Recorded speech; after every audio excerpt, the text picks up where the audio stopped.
So I'm super happy to have you with me today. I want to talk about you being a forum leader, you being a champion, the content you create for your team. I want to talk about Asana adoption as well. Are you ready for all this? Sure, let's get started. Do you have a coffee in hand?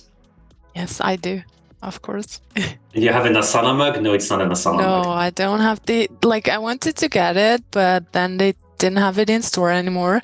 So I gotta wait when it comes back. Okay, I might have one for you, actually. I'm going to make a note for myself.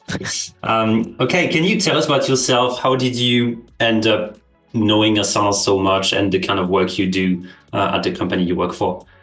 Sure. So, I was always kind of like an organized person. Even at home, I would used to organize stuff, or like I'm a teacher.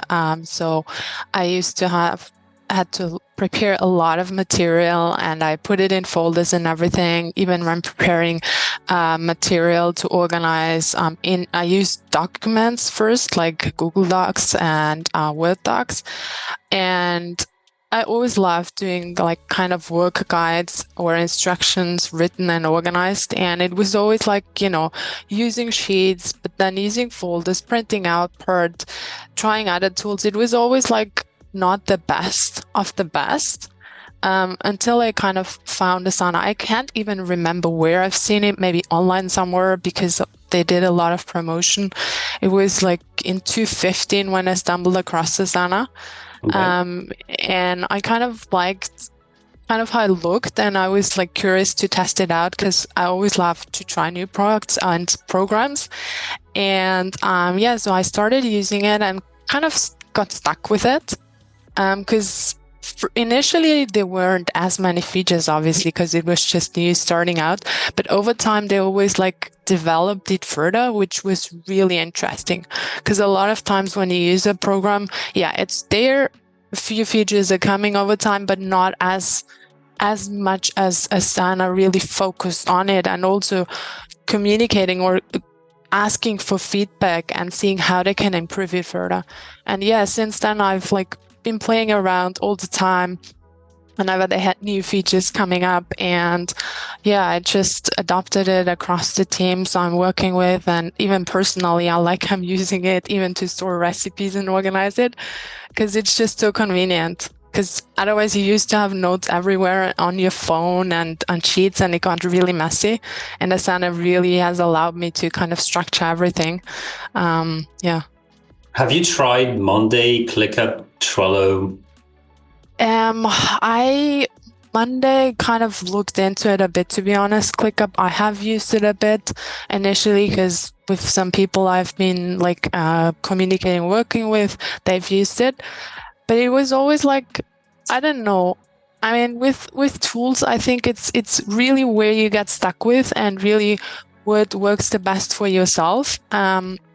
Obviously, also seeing what features you can combine or what other tools you can like comprehend in one.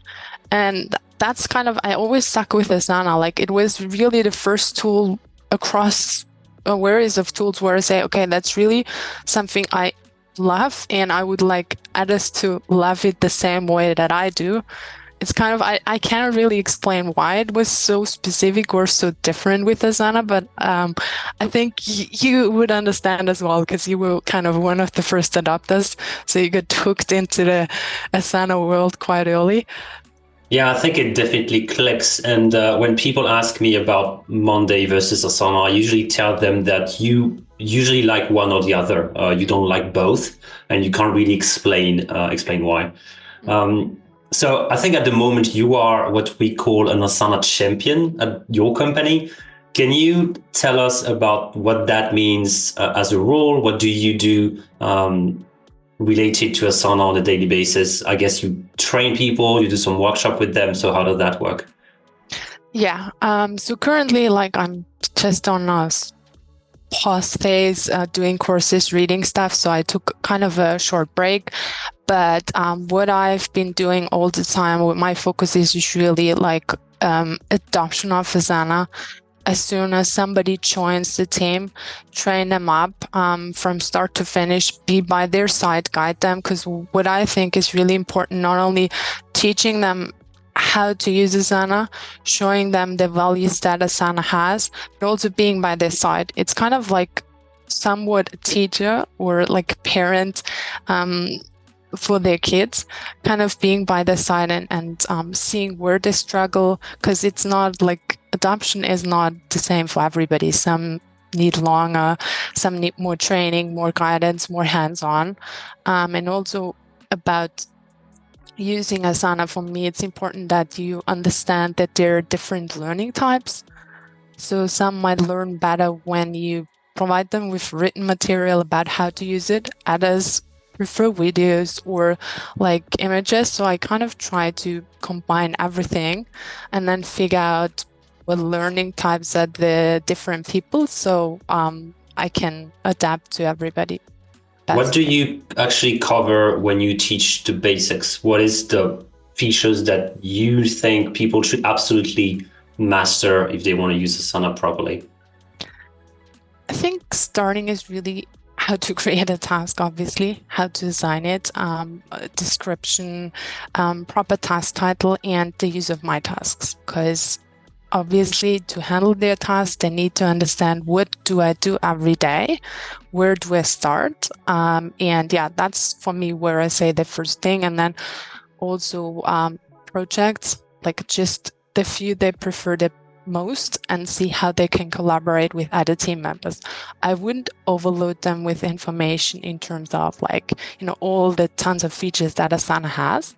For me, that has to come over time, because if you overload them, they will directly say, no, thanks. Are you doing workshops as well? Are you helping your colleagues to actually build workflows and processes? Yes, definitely. So a lot of times, like when somebody wants to achieve something, if they're not as familiar with Asana, they wouldn't know all the features or how they can set it up. So this is where we kind of jump on calls or discuss what goal they want to achieve, where they're struggling, and then see how we could kind of move it onto Asana to set it up. And then these team members could help others as well to expand the workflow for other areas. And yeah, that's how I usually go about it. And what I've seen as well is there are different types of people. Some really love to try new features. Others are more the ones, okay, I'm scared, it's new, I don't even want to touch it. So you kind of have to, I wouldn't say force them, but push them a bit. So they see, okay, if I actually use it, wow, this does help me. For example, rules or custom fields, or even graphs. Like a lot of people don't even know dashboards and graphs and what value they can get from them. Yeah, can you talk about the new features? Asana's releasing a ton of new stuff every month. What are your favorite ones from the previous month? And also, how do you train your team on new features that come in? Do you inform everybody of new features, or do you like filter out only the ones that you think they would find useful?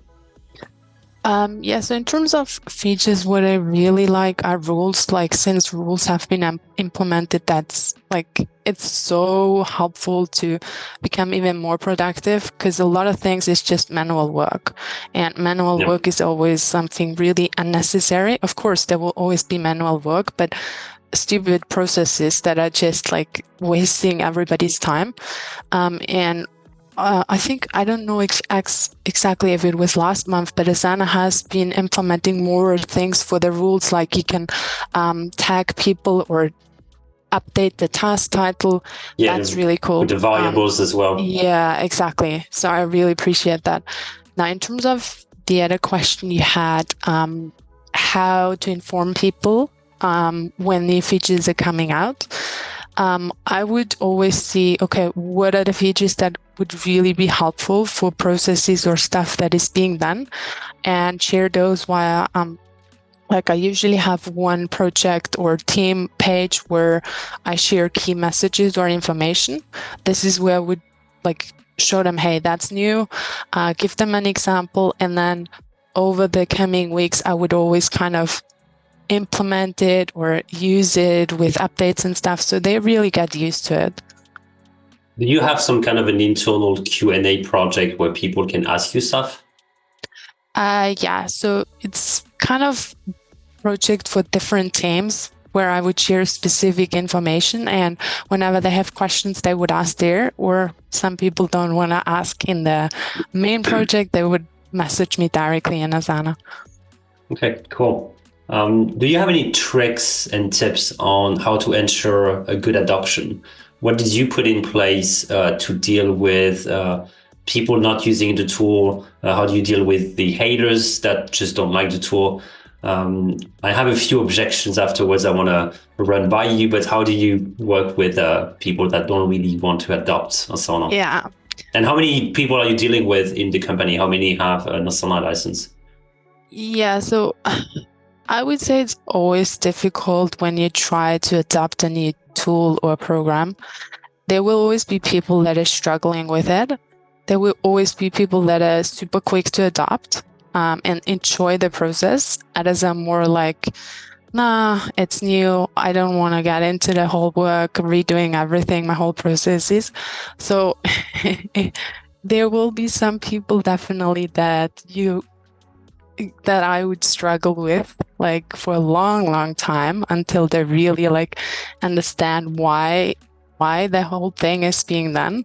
So I would say one of the key skills you need to have is being patient and really trying to always constantly like being persistent and trying to help them understand why I'm doing it. So for me, the why is important. If somebody doesn't understand why something is being done, same for why do I do the task? Well, it's for a key goal that we all want to accomplish, and this is playing a key part with it. The same with Asana. Why do I want them to use it? And once they really see the outcome or how it can help them solve problems faster or become more efficient and have time for other stuff, this is where kind of, I would say it clicks with them, and then they start to adopt it. But yeah, as you say, like there will always be haters and people that need way longer than others to really see the value that tools like Asana have to offer. So I have a little game for us. What if I tell you I work fine with email, I do not need Asana? What do you answer? Well, I would it depends on the person, but I guess I would start questioning them things and kind of playing a few tricks with them, like sending them stuff via email and see if they actually, how do they handle it? Like, because you cannot handle tasks with emails. Yeah, you can set up reminders to follow up with somebody, but I mean, if you cannot organize stuff in email very well. Yes, you can use folders, this and that, but it's email is email. It's not a task tool per se. So I would kind of try to trick them a bit as well, to send them stuff and see how they actually handle it, or then request, hey, what's the update for this? So they see, oh, I might have missed this, or hey, I don't know, I get back to you the next day. So kind of have them understand, actually, okay, I said I can work fine with email, but actually now I see it's not really working as well compared to somebody else that would be able to, okay, let me check in Asana, that's the update. And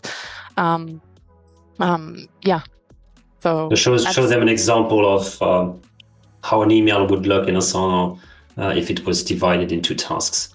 Yeah. Okay, so what if I tell you we have email, we have Slack, we have Asana, I'm lost, what should I do and where? Yeah, I guess that depends on like company rules and guides and what is set up, because some people still would need like a quick communication channel like Slack when you discuss something quickly and you cannot wait for somebody to get back to you. Now, what I try to do here is always when somebody asks me something or wants something from me, I add it to Asana, and the only response I give them on the other channel is the Asana link. So this way they really understand, okay, the first thing because if you're busy, you will forget stuff. No matter how good you are, you will forget things. So that's kind of what I try to do. So kind of to force people, so to say, to really check for updates there. So they kind of understand why this is being done. Again, the why. But yeah, it's kind of, you have to really find the right balance, I guess, for the team you're working with, and communicate it as well. Where Asana should be used, where it's okay to use channels like Slack or email. It's finding the right balance, but definitely having everybody understand that, Asana is a task management tool. Yes, it has the messaging feature as well. I mean, there are always discussions on the forum when to use it, how good it is. Of course, there could be improvements made, but yeah, it's finding the right balance and really understanding, okay, other channels are maybe for quick discussions, but in the end, I want everything again back in Asana. Because if I just create a task and something was discussed externally, how would somebody else know what's going on? Let's say if I'm sick and somebody else has to take over. So it's kind of a habit as well to include screenshots every time. So everything is here. So if somebody is sick or not available, somebody else could easily take over. Yeah, it's a good point. I have a hard one. I wanted the company to get Monday, but we got Asana instead. So if you I don't like Asana. I don't want to use Asana. I wanted to use Monday. Yeah. So what position do you have in the company? That's probably what I would first ask. So I kind of understand the background on who is the decision maker. Okay, so your opinion doesn't matter then. Something like this. Yeah, so I guess it's a good answer. But that happens sometimes as a consultant. You talk with people and they had some kind of a vote internally, and they wanted Monday, and then you actually went with Asana. It's not the easiest one to deal with. I'd like to touch on content. I know that you are one of the most creative when it comes to Asana. I know you've written, I think, songs and poems and stuff like this to teach Asana to your team. Can you tell me more about this and all the kind of creative things you've built around Asana? So what I've prepared is I always try to put in motivational quotes, whether it be in GIFs or videos or funny stuff to loosen up the workday, because sometimes it's super stressful and you kind of see everybody's motivation is down. So that's what I love doing. I've also written poem ones or fun messages for special events or for birthdays. So I kind of it's not always that I'm so creative, but sometimes just I have new ideas and I'm kind of writing it down and using it when it fits. Let's say for Christmas or stuff like that, or just funny GIFs and stuff. So yeah, but I always try to implement those because as I said before, they're different learning types and it's just work is work, but you still need something to take, even if it's just 1 minute break, to have a good laugh together. I think that's really important. And also for team building, that helps immense. You wouldn't even understand how much value it gives to people when you get messages from team members actually saying, hey, that really made my day. I really appreciate when the team sees, okay, you're putting brain behind it, or really see how you can help them, not only from work perspective, but also from a perspective on how they can get their best work output, or how I can help them to be motivated even on super busy days. And have you built anything specifically in Asana, like a project to share greetings, congratulations, something like this, or maybe a thread, a comment thread where people share appreciations? Have you built anything specific in Asana? Yes, so we do actually have a few projects, or I usually try to set up a few depending on teams, where you would even share, in customer service, for example, when customers share good feedback about specific person or in general, we would share it there and share appreciations. Hey, person XYZ has been mentioned, really cool, well done. Or when somebody spots a team member that has really put in all the effort in, working weekends to just finish a project or something, we always try to share this. And yeah, that's another thing, like showing appreciation to your team, even if it's just a VA, like it's really important because everybody plays part to achieve the common goal. So yeah, we do have some boards where we really always share appreciations and, birthday messages and stuff like that. Cool. I'd like to touch on how you manage your tasks. Can you tell me about your My Task view? Are you trying to do inbox zero with Asana and email? So basically, how do you work, and do you have any productivity tricks? So yeah, I mean, like you as well, I've seen a lot of posts, My Task always like changing. I'm kind of the same because like My Task initially it wasn't that well built out. It came over time. So to be honest, initially I didn't really use My Task that much. I just used it to sort per due date, and that was kind of it. The rest I worked in projects. But the more the features came with My Task, the more I'm playing around with it as well. And like, it's always like trial and error to see what works best for me. But yeah, a lot of times I need the due date filter, and then also filtering with like some custom fields, or I try to have a few as well with the columns to really see, okay, if it's something in this department, I'll just want to see those, or the important ones, or weekly recurring. So I'm kind of, I haven't found my final view yet. So it will still take some time to really understand what works best for me. Inbox is crucial. Like, I'd say I've even used Inbox way more in the start than My Tasks, because it's just, having a quick view over My Tasks every day, Inbox, seeing what's up, what's super important, start with those. The other ones maybe add a subtask so I can check up later. I try to achieve zero inbox, but for me, it's mainly like every 2 weeks, probably. I would still have a bunch of tasks in there that are for me just kept in the inbox because I didn't have time and they're not really important. And then every 2 weeks, I would go through them and try to clear them out. But yeah, it's one thing I did notice, which comes back to productivity and why some people might struggle using Asana the best ways. Notification settings. A lot of people struggle with their inbox because they have notification settings on for tons of projects, and then they just get so overwhelmed that they don't even look at the inbox. Yeah. So this is where a lot of time I just come in, log into theirs, or somebody that would know what they really need, and clean it up for them.